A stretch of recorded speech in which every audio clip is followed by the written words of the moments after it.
समाज का क्रमः विकास। सुभाषित संग्रह प्रथम खंड। ब्राह्मी चित्त का चरम विकास पांच भौतिक सत्ता है। ब्राह्मी मन की कल्पना धारा के प्रति संचर काल में यही पांच भौतिक सत्ता ने जब उस विराट ज्ञाता पुरुषोत्तम की अलौकिक सत्ता का कुछ स्पर्श पाया था, तब उसमें प्राणों का स्पंदन जग उठा और यही प्राण चंचल सत्ता उस ब्रह्म की भास्वर दीप्ति से जितना अधिक उद्भासित होती चली, उसमें उतनी ही मनन शक्ति जागृत होती गई, जो उसे आत्म सचेतनता के पथ पर आगे ले गई। इसी मननशील जीव समूह में जो सर्वश्रेष्ठ जीव है, वह अपनी व्यष्टि शक्ति को भी इस ब्राह्मी प्रति संचरण गति के पथ से और भी त्वरित गति से ले जाने में सक्षम हुआ। इसी श्रेष्ठ जीव का नाम मानव या मनुष्य अर्थात मननशील हुआ। मनुष्यों में भी सर्वत्र मननशीलता का विकास समान नहीं है, ऐसा कि दो मनुष्य भी एक तरह के नहीं हैं। काल की गति देखते हुए वर्तमान मनुष्य की अपेक्षा आदिम मानव में यह मननशीलता का कार्य कम था। आज से लाखों वर्ष पहले जिस समय ब्रह्मचक्र के धारा प्रवाह में जिस प्रथम मानव शिशु का जन्म हुआ था, उसने इस पृथ्वी को मानव के इतने निरापद आश्रय के रूप में नहीं पाया था। चारों ओर हिंस्र स्वापद और सरीसृप संकुल वनोभूमि, विराटाकार मांस भोजी जीव समूह अपने विकराल दंष्ट्रा को खोले चारों ओर आहार की खोज में घूमते फिरते थे।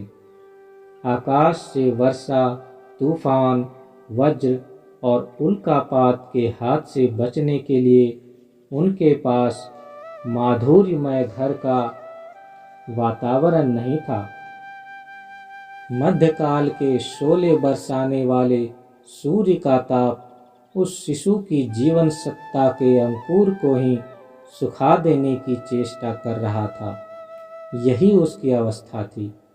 इसीलिए उस काल के मनुष्य ने अपने अंतरलोक के पथ पर जाने में अपनी मननशीलता को उद्बोधित करने में कितना सुयोग पाया था। वह अपनी समस्त शक्तियों का उपयोग अपनी रक्षा के लिए कर रहा था, क्रूर प्रकृति के विरुद्ध अविश्रांत संग्राम में। उस संग्राम के युग में उस आदि मानव के समाज में मूल्य था केवल जड़ शक्ति का, शारीरिक बल का। अतीत युग की उस पृथ्वी पर उसने देखा था कि जिसका जोर उसका मुल्क, किंतु जहां उसने अन्यान्य सभी शक्तियों को अपने शत्रु रूप में देखा था, वहां वह अकेला अलग रहकर रहना युक्ति युक्त नहीं समझता था। इसलिए एक दूसरे के पास आया था, छोटा छोटा दल, क्लान अथवा गोत्र बनाया था, मिलजुल कर संग्राम कर बचने के उद्देश्य से। उस दैहिक शक्ति के युग में जो सबसे अधिक शक्तिवान था, वही उस गोत्र का नेता और समाज पूज्य वीर हीरो बना। इस प्रकार पुरानी पृथ्वी पर पहले पहल छात्र प्रधान समाज व्यवस्था की प्रतिष्ठा हुई। पृथ्वी आगे बढ़ी।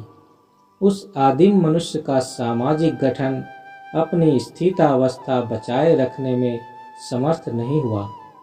उसने समझना शुरू किया कि केवल शारीरिक बल से काम नहीं चल सकता। शक्ति के पीछे बुद्धि का भी समर्थन चाहिए। जो बुद्धि इसकी शक्ति को नियंत्रित करेगी, चालित करेगी और उसे प्रकृत समृद्धि का पथ दिखा देगी। जिस मनुष्य ने संघर्ष के द्वारा प्रथम अग्नि उत्पादन का आविष्कार किया, शीत क्लिष्ट रात्रि की हिम शीतल मनुष्य देह में उत्ताप का सुखदायक स्पर्श जगा दिया। वह आदमी अपने शारीरिक बल के द्वारा नहीं बल्कि अपनी बुद्धि और गुण के द्वारा ही सभी लोगों में श्रेष्ठ हुआ। समाज ने उसको ऋषि कहकर सिर पर चढ़ाया। परवर्ती युग में इसी अग्नि की सहायता से वस्तु को दग्ध कर मनुष्य भक्ष्य पदार्थ को सुस्वादु और सुपाच्य बना डाला। इस प्रकार जिसने पहले अग्नि का व्यवहार सिखाया वे भी ऋषि के रूप में माने गए। वे प्रथम ऋषि के उत्तर साधक बने। नग्न मानव देह को ढकने के लिए जिन्होंने कपड़ा बुनने की पद्धति का आविष्कार किया था, जिन्होंने मनुष्य के प्रयोजन के लिए गृहपालित जीव जंतुओं के व्यवहार का आविष्कार किया था, माँ के दूध से वंचित शिशु के लिए जिन्होंने गाय के दूध की व्यवस्था दी थी, वर्तमान युग में अवहेलित बैलगाड़ी का आविष्कार कर जिन्होंने प्रथम मानव के यान वाहन की असुविधा दूर की थी, वे सभी ऋषि थे। वे सभी मानव समूह के पालक पिता थे। इसीलिए वे सभी श्रद्धेय, वरेण्य और स्मरण्य हैं। इन ऋषियों को जो नवीनता के उद्धारक थे, क्षत्रिय समाज ने विप्र कहकर सिर पर चढ़ाया और उनको अशेष समादर दिया। दिन आगे बढ़ा। बाहर की दुनिया में मनुष्य और भी घनिष्ठ भाव से संपर्कित हुआ। वस्तुओं के व्यवहार को और भी अधिक सीखा अथवा उन सभी वस्तुओं को व्यवहार के योग्य बनाने के प्रयोजन में व्यस्त हुआ। स्वाभाविक नियम के अनुसार कुछ लोगों को इस गढ़ने और बनाने के सांसारिक कार्यों में व्यस्त होना पड़ा। यह विषय जीवी समाज वैश्य के नाम से परिचित हुआ। स्वाभाविक नियमानुसार विप्र व क्षत्रिय को अपना स्थूल अस्तित्व बचाए रखने के लिए धीरे धीरे वैश्य के अधीन हो जाना पड़ा। कृषक के नहीं रहने से अन्न नहीं मिलता, तंतुवाय के नहीं रहने से वस्त्र नहीं मिलता, लोहार, कुम्हार, चमार आदि का प्रयोजन भी नितांत आवश्यक था। इसीलिए धीरे धीरे विप्र समाज ने और कोई दूसरी राह न देखकर वैश्यों की अधीनता स्वीकार कर ली।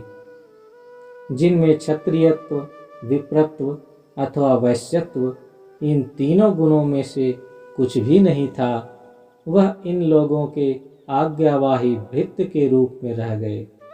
इसी पर इन तीनों का शोषण और निर्मम रूप में चला। पृथ्वी और आगे बढ़ी। उसके साथ साथ सामाजिक गठन विन्यास भी परिवर्तित होता चला। सृष्टि के धारावाहिक परिणति के अनुसार मनुष्य ने अर्थ का आविष्कार किया। क्रमशः यही अर्थ सुख भोग के उपकरण के रूप में परिणत हो गया। मनुष्य में खींचातानी आरंभ हुई, क्योंकि जो जितना अधिक अर्थ संचय कर सकता है वह उतना ही बड़ा धनवान बन जाता है। इच्छा करने से ही वह अधिक से अधिक भोग की सामग्रियां प्राप्त कर सकता। वैश्य प्रधान समाज में वैश्य ही सबसे अधिक वित्तशाली हुआ और अस्तित्व रक्षा के उद्देश्य से बाकी सभी उसके कृपा कटाक्ष पर निर्भर हो गए। यही वैश्य प्रधान समाज व्यवस्था आज भी चल रही है। शोषण के फलस्वरूप ब्राह्मण और क्षत्रिय समाज शूद्रत्व में परिणत हो रहे हैं। स्वाभाविक है, समाज में बहुसंख्यक धनवान व्यक्ति नहीं हो सकते। शूद्रों की संख्या अधिक होती है। ये ही शूद्र सम्मिलित होकर वैश्यों की प्रधानता नष्ट भ्रष्ट करने पर तुले हैं। इसी से आज शूद्र प्रधानता की सूचना मिल रही है। किंतु क्या यह शूद्रों की प्रधानता ही अपरिवर्तित रहेगी? शूद्रों के हाथ में यदि समाज के नियंत्रण का भार चला जाए तो जगत की उन्नति और आत्मिक विकास में क्या बाधा नहीं पड़ेगी? इसीलिए शूद्र प्राधान्य के साथ साथ मनुष्य समझ रहा है कि सचमुच में कल्याण धर्मी समाज व्यवस्था का रूप कैसा होना चाहिए। समाज में किसी की प्रधानता रहनी उचित नहीं है। एक की प्रधानता रहने पर बाकी का शोषण अवश्य होगा। इसलिए आनंद मार्ग एक भेद रहित समाज चाहता है, जिसमें सब किसी को समान सुयोग और समान अधिकार प्राप्त हो सके। मनुष्य की अग्रगति के लिए सामंजस्यपूर्ण समाज व्यवस्था का प्रयोजन अत्यंत अधिक है। कितने मेधावी विद्यार्थी अर्थाभाव के कारण पढ़ना लिखना छोड़ने को बाध्य होते हैं। कितने बड़े शिल्पी परिस्थिति के दबाव में पड़कर अपनी असामान्य प्रतिभा के अंकुर को कुचलने को बाध्य हो जाते हैं। ये सब इसी समाज व्यवस्था के दोष के कारण। इस अवस्था को रहने नहीं दिया जा सकता। इस भेद बुद्धि रूपी बया पक्षी के घोंसले को नोच देना होगा, तभी मनुष्य जाति को सामूहिक रूप से श्रेय के पथ पर आगे ले जा सकेगा। उसके पहले संभवतः 2-4 व्यक्ति आत्मिक विकास की चरम परिपूर्णता को प्राप्त कर सकेंगे, किंतु सारी मनुष्य जाति को द्रुत गति से उसी परमा स्थिति में पहुंचा देना बहुत ही कष्ट साध्य होगा। स्थूल जगत के उग्र घात प्रतिघात बार बार उसकी दृष्टि को बहिर्मुखी भोग्य वस्तुओं की ओर ले जाकर उसकी साधना में बाधा उत्पन्न करेंगे। सुसामंजस्यपूर्ण समाज व्यवस्था में कोई यश या अर्थ के लोभ में पड़कर पगले कुत्ते की भांति दौड़ धूप नहीं करेगा। बहिर्जगत का वातावरण मनः साम्य अर्जन करने में सहायता देगा और उसके भीतर दारिद्र्य भी क्रमशः कम होता जाएगा। स तु भवति दरिद्रः यस्य आशा विशाला मनसि च परितुष्टः को अर्थवान को दरिद्रः। हे मनुष्य की जरूरतों को समझकर समाज की व्यवस्था बनाओ। तुम अपने क्षुद्र दलगत व व्यक्तिगत स्वार्थ के मुखापेक्षी बनकर कुछ नहीं करो। इस कारण जो प्रचेष्टा खंड भाव लेकर की जाती है और जिसमें ब्राह्मी भाव नहीं रहता है, वह टिकाऊ नहीं हो सकती।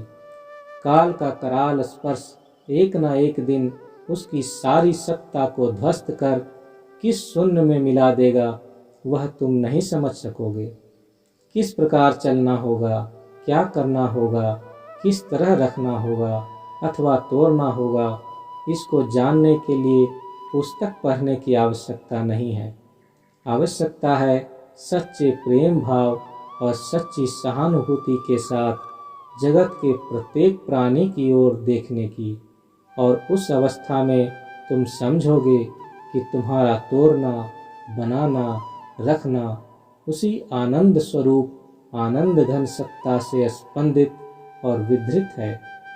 इसी भक्ति और ज्ञान मिश्रित कर्म के द्वारा तुम अपने प्राण के प्राण को, तुम अपने अंतर के परम श्रेय को, उस परम सत्ता को जिसको तुमने अज्ञात भाव से अपने हृदय रूपी मणि मंजूषा में छिपा रखा था, खोज सकोगे। सेई आनंद चरण पाते षड ऋतु जे नृत्य माते, प्लावन बहे जाए धौराते बरौन गीति गंधे रे। श्री श्री आनंद मूर्ति 1 जनवरी 1955 जमालपुर।